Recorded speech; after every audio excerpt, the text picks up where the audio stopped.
நல்லா தெரியல, என்ன பேசினா நாங்க தப்பு பேசுனா அது நீங்க என்ன பேசினாலும் எனக்கு சந்தோஷம் சார். அது வந்து அது ஒரு எனக்கு அந்த அந்த படத்தில் ஒரு ரியலிஸ்டிக்கான மூவி, இமோஷன் இருக்குது. அங்கே ஒரு தாராளமாக தமிழில் இண்டஸ்ட்ரியில் நான் பார்த்தது இல்லை. இது இன்டென்ஸ் இருக்குது, பின்ன ரியலிஸ்டிக்காக அவர் எல்லாவரையும் ஹேண்டில் பண்ணிச்சு. அப்போ எனக்கு ரொம்ப பிடிக்கும், இவரை கூட ஒர்க் பண்ணணும் ஆசை இருந்தது. அப்போ தான் மீட் பண்ணியாச்சு. அது நேரத்தை எனக்கு ஒரு 2-3 படத்தில் கால் வந்தாச்சு, பட் ஏன் எடுக்கலை. எனக்கு ஒரு இங்கே வரும்போது தமிழ் ஒன்று தெரியணும், இதில் ஒரு ஸ்லாங்கில் ஒரு டோன் இருக்குது. அப்போ அதெல்லாம் எப்படி வரும், அது கரெக்டாக வந்தால அர்த்தம் மாறிடும்.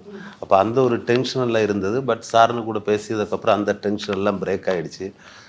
சார் அந்த ஃபிலிம் பார்க்கும்போது எனக்கு ஒரு ஃபஸ்ட்டு ஃபிலிம் தொட்டு நான் பார்க்கும் எனக்கு இவரை கூட கண்டிப்பாக ஒர்க் பண்ணணும். அப்போ பேசும்போது ஓகே பிரேக் ஆகிடுச்சு.